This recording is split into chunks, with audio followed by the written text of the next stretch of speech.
Okay na ho, Mrs. Roberta, malubha ang sakit ng nanay mo. Kailangan ipagbawal sa kanya ang mapagod at mabigat na trabaho. Ano pong sakit ng nanay ko? TB, tuberculosis. Gagaling pa po ba ang nanay ko? Oo, Ay, dito po kayo. kung magpapagamot siya at kailangan niya mga gamot na ito. Pero Doc, hindi ba binigyan niyo na ako ng mga gamot? Hindi kasi lahat ng gamot available sa center. Kaya, may mga dapat pa kayong bilhin. Ako nang bahala dito, Nay. Mrs., malala na ho ang sakit ninyo. Kung ayaw ninyo magpa-confine, importante na mainom niyo ang gamot na inireseta ko. Halika na, boy. Ayoko, ate. Naglalaro pa ako, eh. Hindi nga pwede. Simula ngayon, ikaw na ang nurse ng nanay. Ano yung nurse? Yung mag-aalaga kay nanay. Ah, kayang-kaya ko yun. Sige na. Sige na, Ma'am Bestre. Pautang naman ho. Eh, paano mo naman kami mababayaran? Atay mo kayo, danda ko mag-karding eh. Oo nga. Namimihasa kayo. So nga, pautang naman oh. Kailangan lang ng gamot ng nanay ko. Sus Mario Josep ah. Aga-aga malas sa utang-utang ah. Mabuti pa alis na.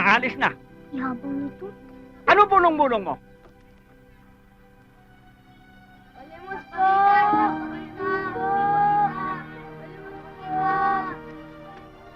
Roberta!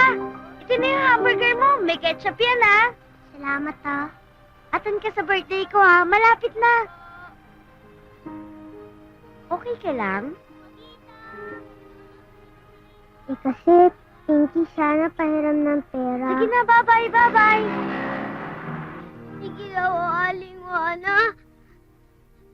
Kahit gawin niyo na akong katulong, basta mabili ko lang ng gamot ang nanay ko.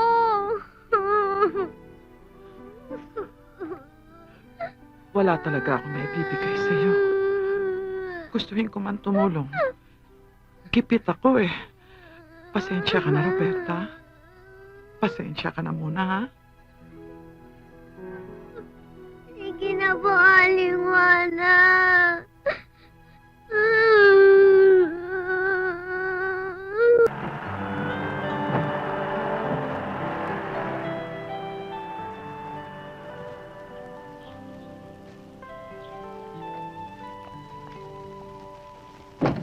Hi, Pang!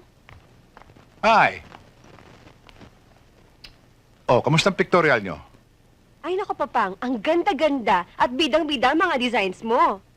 Hello, talbog natin silang lahat. Hindi kita pinag-aral. Parang umarting bakla. I'm sorry.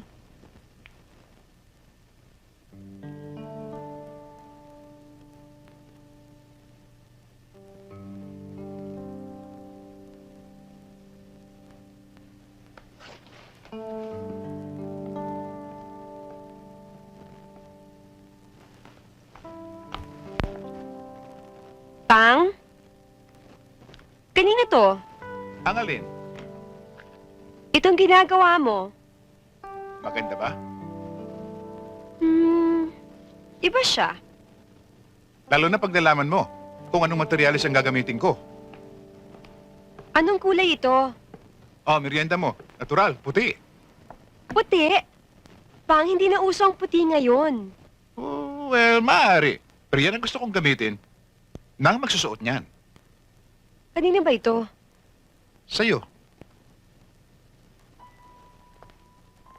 Ikaw, Iha. Ikaw ang gagamit ng pinakamagandang pangkasal na gagawin ko sa aking buong career. Wow. May gown na ako, wala pang groom.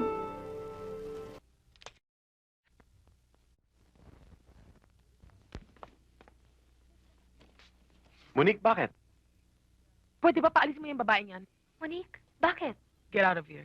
Bakit? Get out! Halika.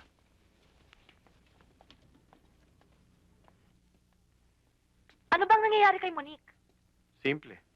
Wasak na ang grupo ninyo. Nagkakanya-kanya na kayo. Si Camille lang naman ang gusto kong mapwera. Si Monique naman, gustong ipuwera kayong dalawa ni Camille. Si Camille, kasi wala sa kanya. Nalulungkot ako sa nangyayari sa inyo.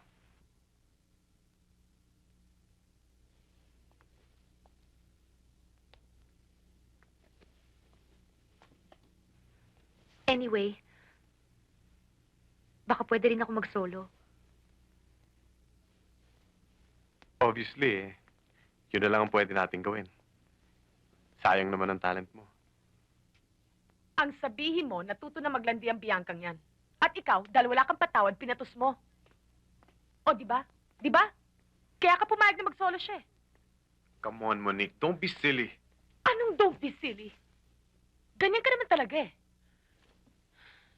Baka bigla na lang malaman ko iginagaray mo na siya sa isang kondominium. O binabahay mo na rin.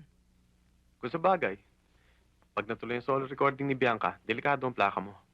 Siguradong tatalunin niya yun dahil mas magaling siya sa'yo. Anong mas magaling? Anong tatalunin? Diba? O sige. Subukan mo paglabanan yung mga plaka namin ni Bianca. Tignan natin kung sino mas magaling sa amin dalawa. Masaya siya. Wala pa naman solo recording si Bianca. Eh di mag-recording siya. Sinabi mo yan, ha?